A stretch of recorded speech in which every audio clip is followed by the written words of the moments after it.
Welcome to Game Changers with Molly Fletcher, where we take you behind the scenes with peak performers to learn what makes them tick and discover how you can apply their lessons to your life. I'm your host, Molly Fletcher.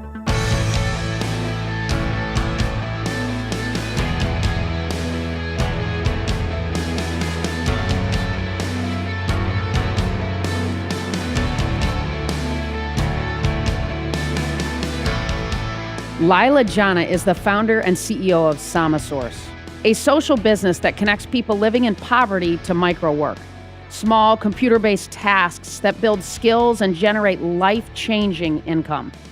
She is the author of Give Work and a speaker on social entrepreneurship and technology. Her customers include some of the world's biggest brands like Google, Microsoft, eBay, and Walmart. She's been profiled by the New York Times, Fast Company, and Entrepreneur magazine, and was named one of Fast Company's most innovative women in tech. On today's episode, we talk about what's broken about the traditional charity model, the biggest challenges she faced as a young entrepreneur in Silicon Valley, and what it means to reverse poverty one job at a time. Talk about a game changer. Here's my conversation with Leila Janah.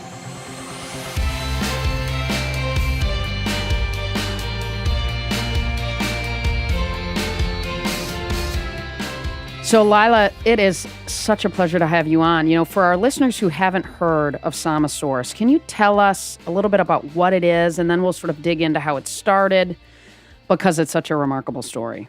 Sure. I first started working in Africa when I was 17. I left high school early, graduated early, and got a chance to go and do volunteer work as an English teacher in West Africa. My parents didn't have much money, so I had applied for a scholarship and used the scholarship money to go and do that. And I was struck by how much talent there was, how many young people who could read and write beautiful English and just were, because of an accident of birth, cut off from any kind of real job opportunities. And if you've spent time in the developing world or even with low-income folks here in the U.S., you know that the biggest challenge is income. And if you have steady income, you're earning living wages, you can pay your own way through life and afford, to live a life of dignity. And it was frustrating to me because so much of the emphasis was around human rights and, access to things like clean drinking water and, malaria medication and mosquito bed nets. And those things are great, but what low-income people need is money in their own pocket so that they can determine their own futures and they can buy those goods directly themselves rather than us providing them for free in the form of a handout.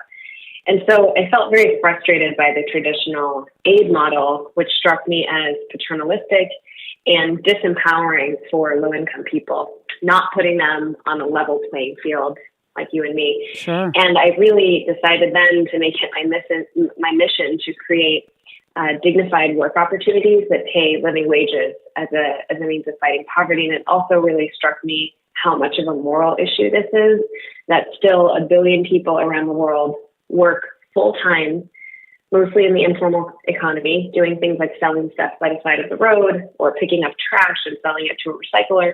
They earn $1 a day or less, and they're unable to afford basic human needs like Sure. they're unable to afford meeting basic human needs, things like water, right, and sanitation, and a decent place to raise your kids. And so I started Samasource not that long after I went to Ghana. I was 25 when I founded the company. Wow. I just graduated from college and worked at a consulting firm and gotten to know a little bit about the outsourcing industry and this new phenomenon of people learning how to use computers to do work remotely from places like India and the Philippines for big corporations around the world.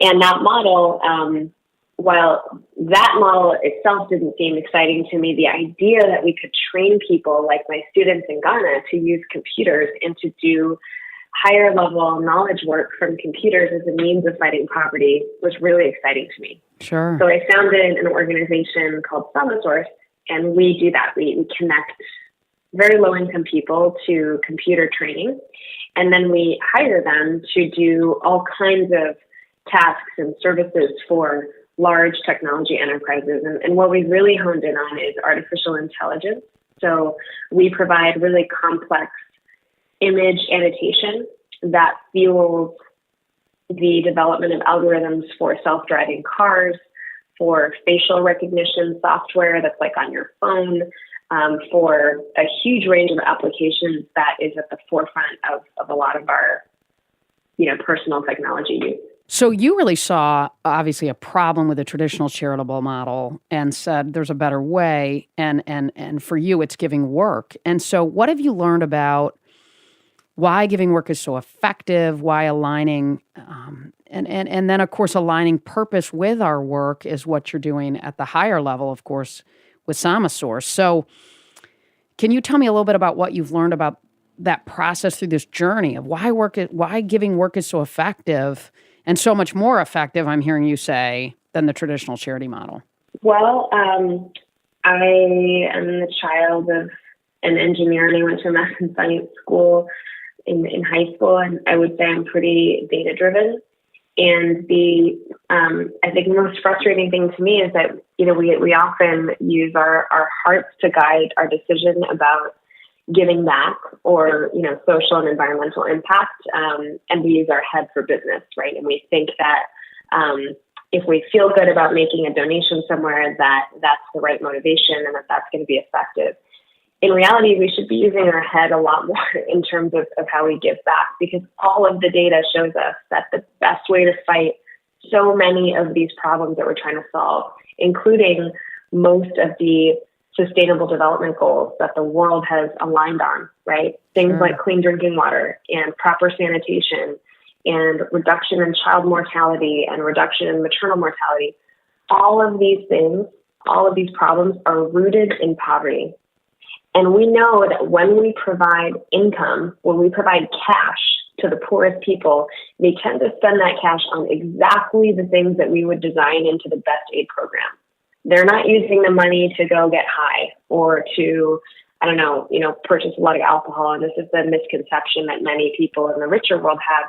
All of the data show us that for families that earn below the poverty line, giving them some kind of cash infusion is the best way to help them. And they tend to purchase things that are, exactly right.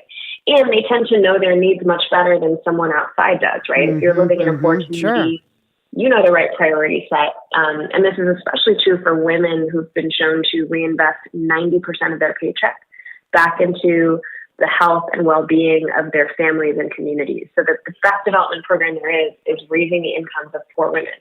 Now, you can give people cash in two ways. You can give it as a handout, which is typically a one-off, what's called a direct cash transfer, or better yet, you can give it in the form of a job.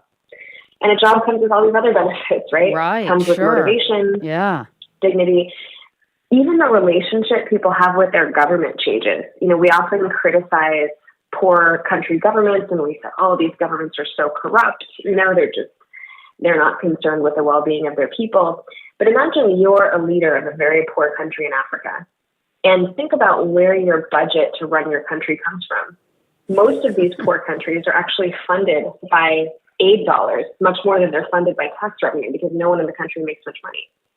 So those country leaders are accountable not to their own people, but to foreign donors, which creates an environment that is ripe for corruption.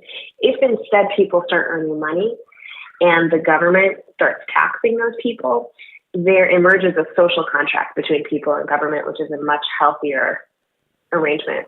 And so we even see people start, getting politically involved when they start paying taxes and they're formally kind of on the government's books. They start questioning, why is that pothole still in the road to my village? Why hasn't that been fixed? Right? They start, asking the sort of questions that are really constructive in a democracy. Well, and I know you have some incredible stories of lives, communities, people, families that you've changed through this model. And there's a number of incredible stories I know. Can you share a couple of them, right? Just to give our listeners a sense for how this work is transforming real people. We have so many examples. One that I like to use is one of our trainees who became an instructor. Well, first he became an agent, a Samasource agent, and did projects, and then he became a trainer with us, and now he's like one of our lead trainers. And this is a young man named Ken Kihara who grew up orphaned. His mother and several of her siblings died of multi-drug resistant tuberculosis, which is a huge challenge in many dense, urban, and overcrowded environments, especially slums, where there is really poor sanitation and this disease spreads really quickly. And so he was orphaned, I think, by age 8 or 9, and managed to get into one of the top boarding schools in Nairobi on a scholarship. And you would imagine that if you can graduate from a boarding school in Kenya and you've got this great scholarship and you can read and write English and you're, doing well academically, that there's going to be a path for you, right? Sure, that maybe you'll get a absolutely. job after that or an internship. But there's 70% youth unemployment in this area. So even if you are like Ken and you've done the very best you could possibly do with all the opportunities you were given, you're still screwed because there's not enough formal work opportunity. And there's a lot of discrimination against people coming from these very poor backgrounds. So they don't get the jobs. There's no internship program that they can apply to. So what happens? Ken goes back to the slum and is forced to pick up trash, literally, and sort it and sell it to the local recycler. And here's a guy who can articulately describe global politics. Yeah. Who can do so much more.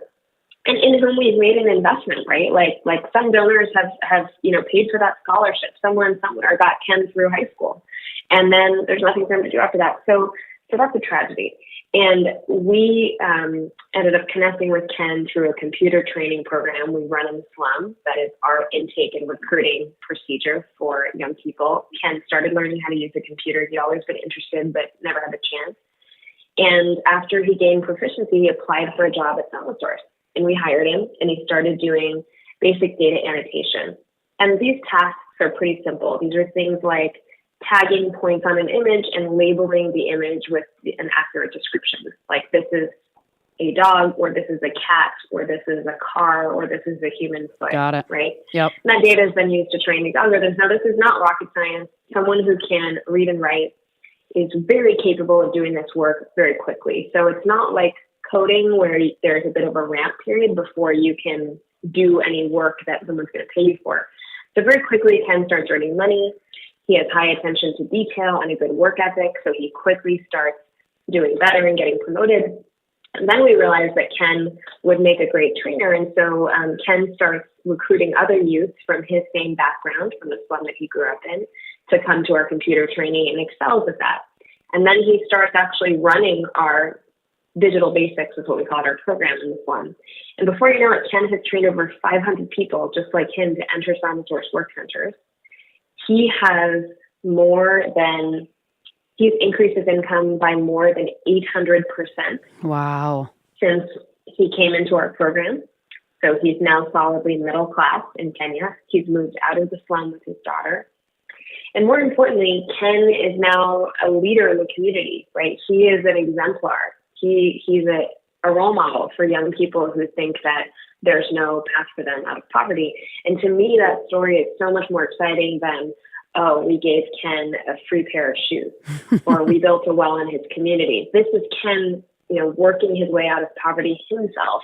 Sure. And driving that change for, hundreds more youth. And there are millions of Ken Kiharas all over the world who are dying for this same chance to use their skills productively and get paid for it. How are you getting to guys like that and women like that around the world so that you can do the magic, right, and the work that you've done, that he's done all over the world? How does that work? How does that business model work for you? So it's challenging. We currently focus our efforts on East Africa. We have now over 2,000 people in Kenya and Uganda. We're the largest data services company in the region. And then in the U.S., we have a similar program, but it's focused on a different demographic and a different kind of training. It's called Samasource here in the U.S., samaschool.org.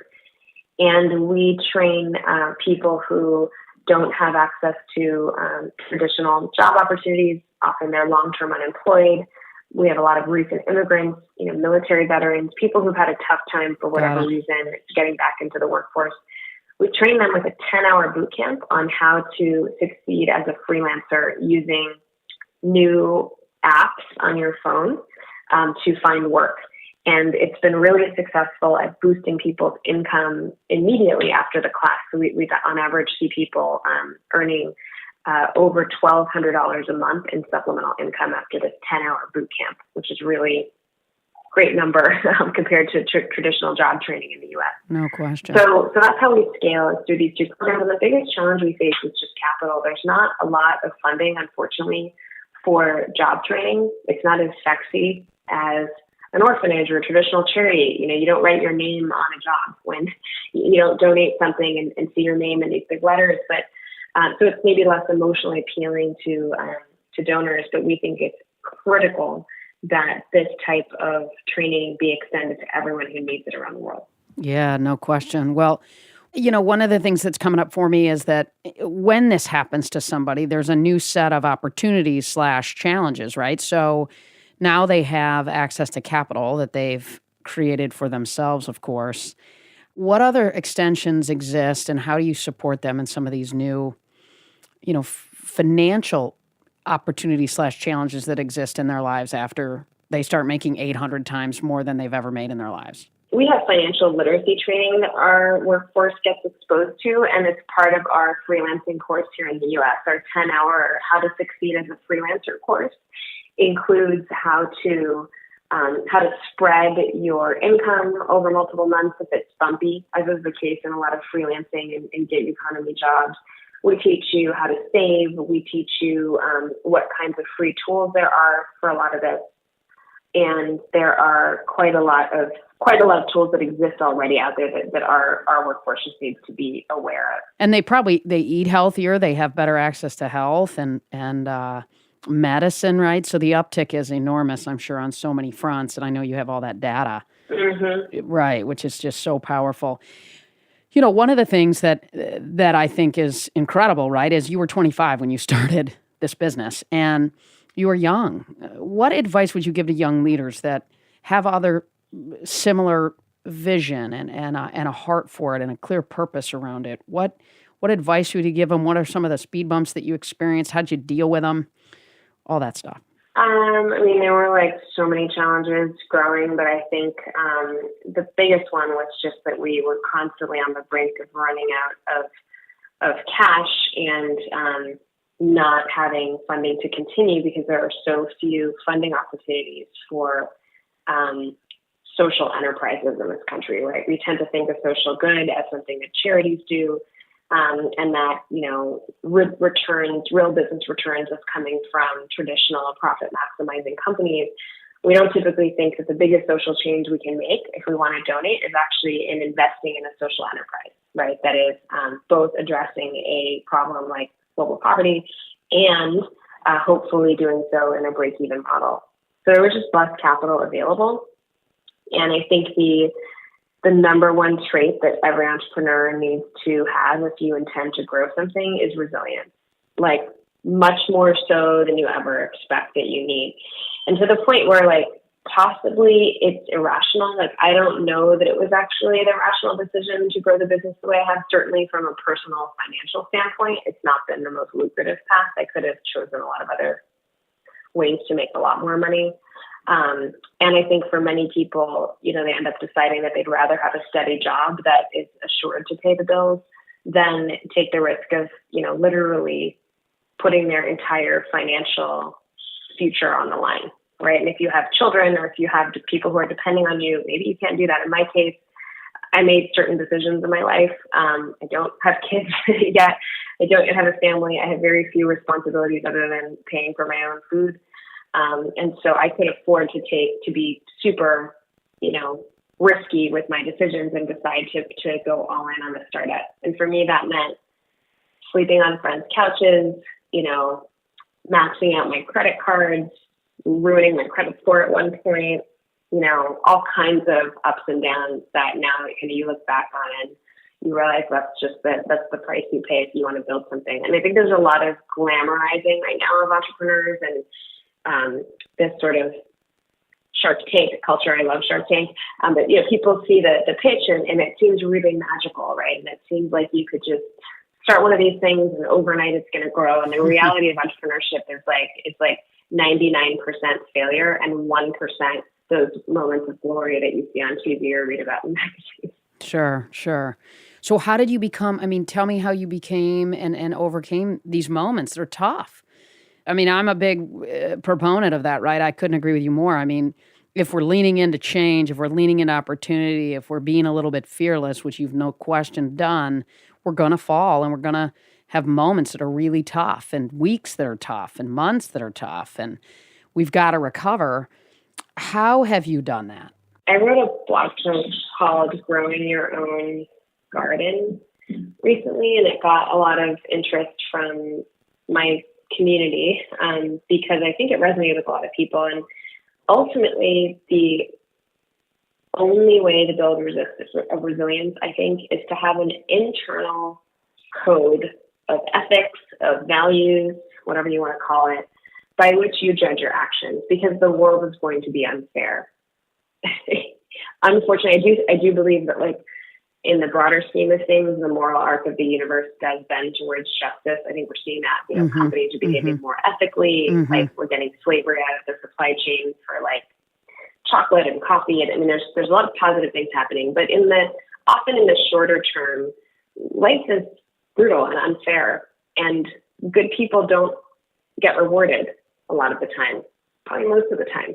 So you have to develop your own code of values and ethics so that you're not relying on that external validation or your company's success to make you feel happy. And to me, I have a set of values, and if I've executed well on those values, at the end of the day, I can feel good about myself because I've abided by my own moral code.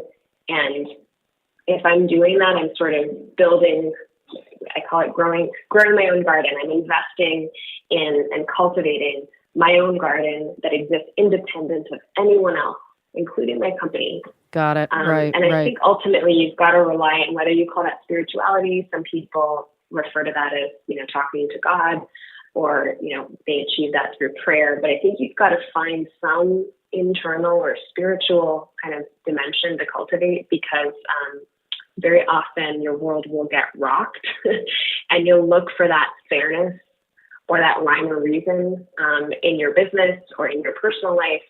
And you can't. Unfortunately, the world does not conform to our values or our ideals as much as we'd like. Sure. No, I couldn't agree with you more. And I think it's the same with success, right? Like, it can't be the success. I saw that with athletes. You become number one in the world. You win a major for the first time. You finally achieve winning a world championship, and you still feel empty because it's not about that. It's got to come from inside. And so I think it's that way with success, and certainly recovery and resiliency too. There's no question that your organization is anchored in purpose. And so I would imagine that has a powerful impact on your culture inside of the organization and your ability to recover. How much has purpose helped you stay on this very difficult ride to get to where you are and make the impact that you're making? And how has your clear purpose and mission of serving others in such an incredible way so that they can then serve themselves, made a positive impact and created a culture inside of your organization that I'm sure is pretty special? Yeah. So, I think that it's interesting because purpose is obviously very front and center for me in terms of my personal motivation to build Samasource and drive it and do things in the world, like what I'm most interested in. Yet what's interesting is it's not what's most interesting to our customers. For example, for Samasource, definitely not. It's not most interesting for, it's not the reason that many of our workers probably come to us. I think they stay because of that, because they like the social mission. And in some cases, it's not even the reason that staff come. They are probably often motivated by working in a startup or building something interesting or, getting a good competitive salary package, right? So that was a big learning for me because purpose was woven into a lot of our initial pitch to customers, and we found out that they actually didn't care so much. They were hiring us because we have the best quality and a really competitive technology platform, and we've built an amazing company independently of the social mission. The social mission is just like icing on the cake to them. But I do think for a founder, with anything you do in life, if you're going to put behind tremendous energy or put so much energy behind it, it's got to drive, to me, it's got to be driven by something other than just short-term goals like I want to make enough money to buy a nice house or a really nice car. Because once you hit those goals, or if you don't hit those goals, you're going to lack the motivation to keep going. And to me, purpose is the strongest driver of human ambition.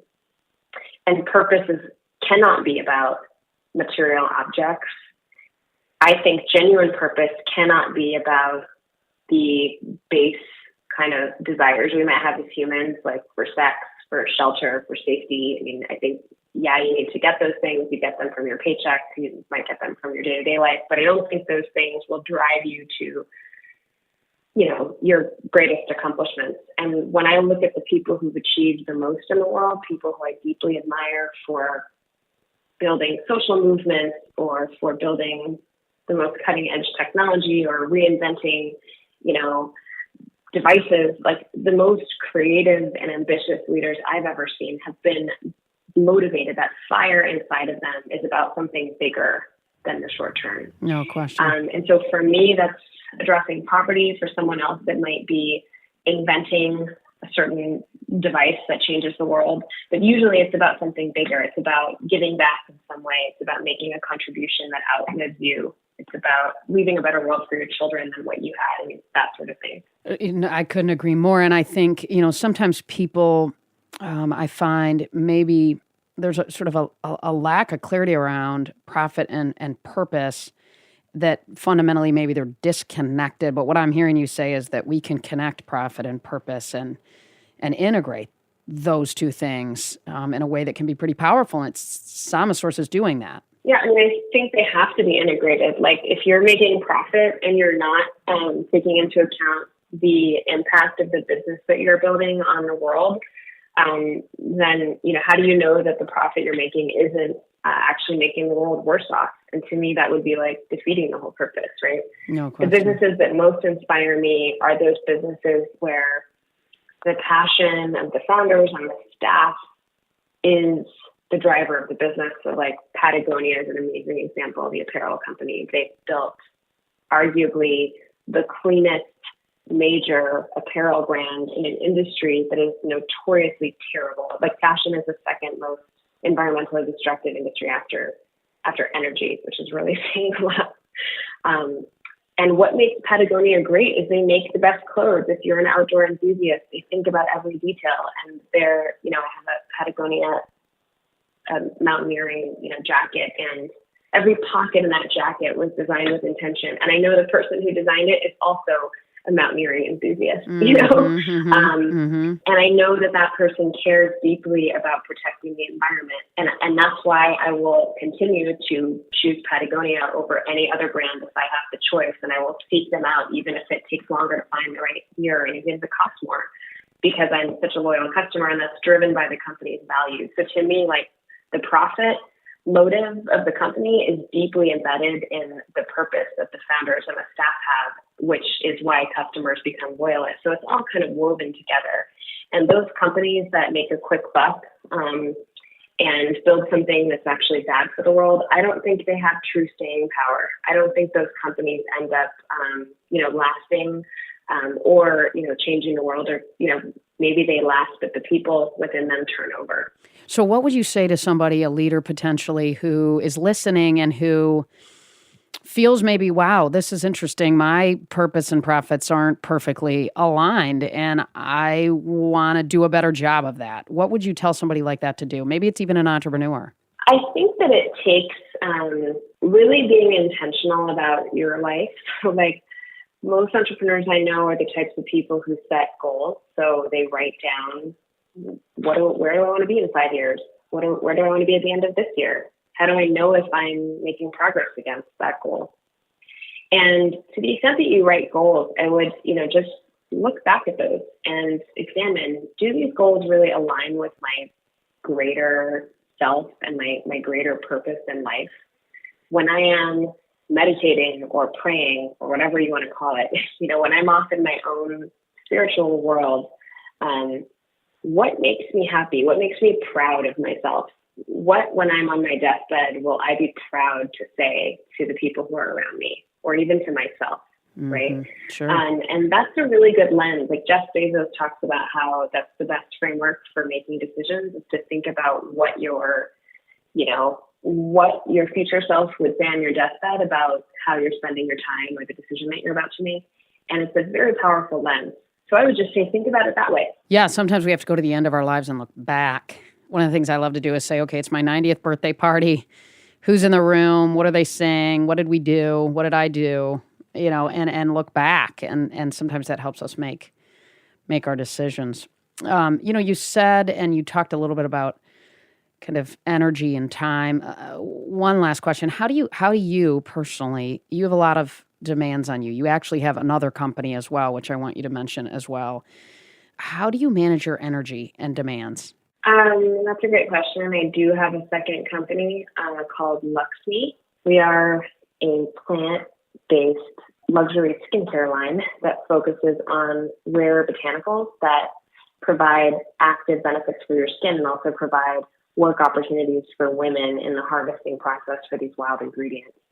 And it may seem like a very different mission or company than Samasource, but we're rooted in the same philosophy of giving work. And we actually source our rare botanical ingredient, Nilotica, which has amazing skincare benefits. We source it from East Africa, right near where we have Samasource centers. So I spend a lot of time in that region. Very cool. And I would say, look, I definitely don't recommend having two companies.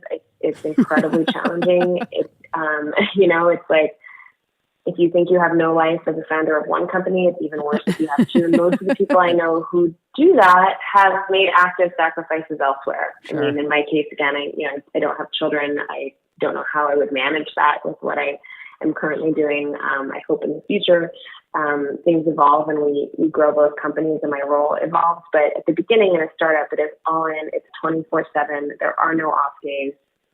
I respond to emails no matter what, because the company depends on it.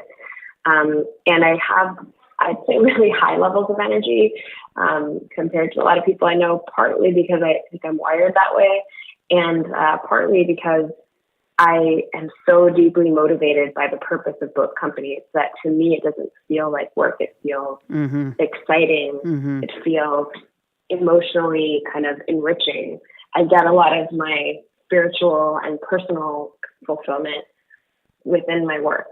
Don't feel I need to go outside for that. And so to me, that's like the greatest privilege, is to do something that you love so much that you're not conscious of clocking the hours that you're spending. Sure. But we can't, 24 hours a day, we can't be fully focused, right? That doesn't work. We know we need to recover. How do you recover? How do you make sure that you're present for important moments and important people in your life? Well, I'm really lucky. So first of all, I have a lot of friends, but I have very few really, really close people that I, call if I need something, and that I spend most of my time with. And I think if you're someone who's oriented around startups, I know this is true of many founders, you just don't have the time to maintain a hugely active social life alongside your startup, right?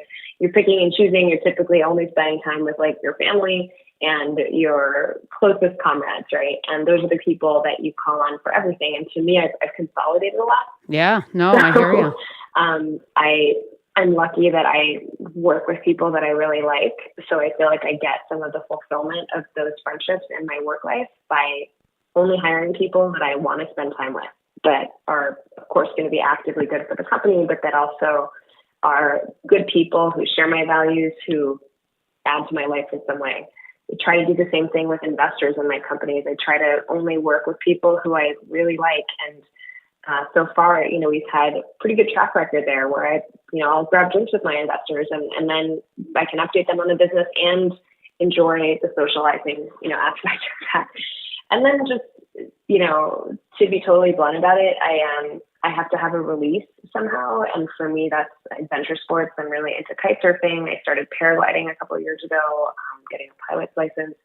When I'm doing something that requires all of my brain capacity, so much so that I cannot think about business, it's actually really cleansing, Sure. To me, if I do any other types of activities where my entire brain is not focus on that activity, I don't really get rest. So it's a really helpful way for me to unplug. But there's unfortunately not always a lot of time to do that. So I have to squeeze it in wherever I can. Yeah. So how can people find out more about LXMI and Samasource? So you can go to leilajanah.com, LEILAJANAH.com, or our website, samasource.org or luxme.com. And you've written a book called Give Work. Tell me about your book and what inspired you to write it.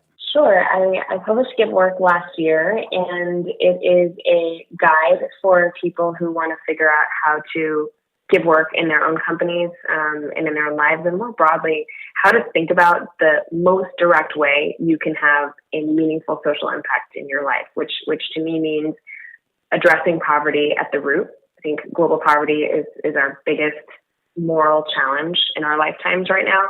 And it's the driver of a lot of other problems, whether we care about children getting orphaned or women dying in childbirth, or many of these other issues are stemming from global poverty. So Give Work is a really practical guide, so I had to think about it. And it's also a description of how I built Samasource and how I built LXMI and lessons I learned as an entrepreneur along the way. Well, and it's sold on Amazon, I know, and probably wherever books were sold as well, right? That's right. It's sold on Amazon. There's an audiobook version, which I recorded. Got really sick of hearing my own voice after that. Yeah, all day, girl, 3 days, right? With those mics on. You did it. There you go.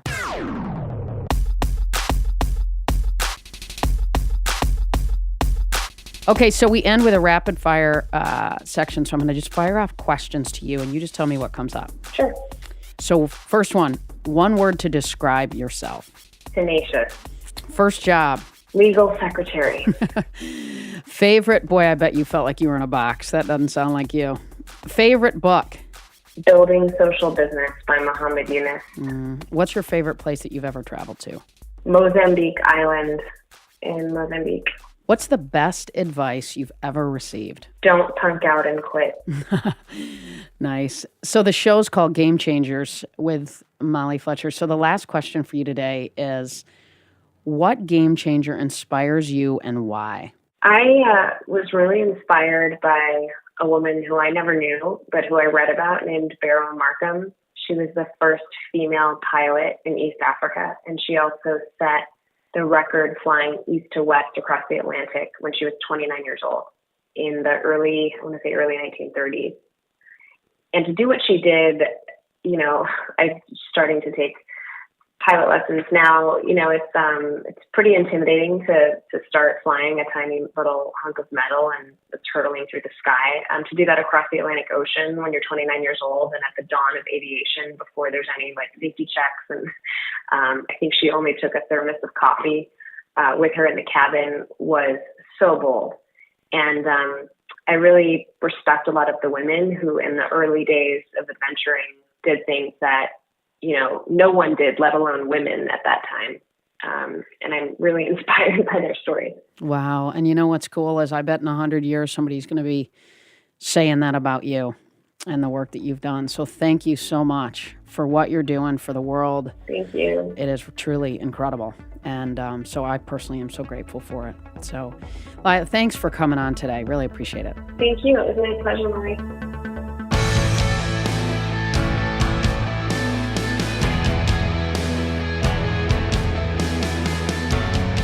Thanks, as always, for listening to Game Changers with Molly Fletcher.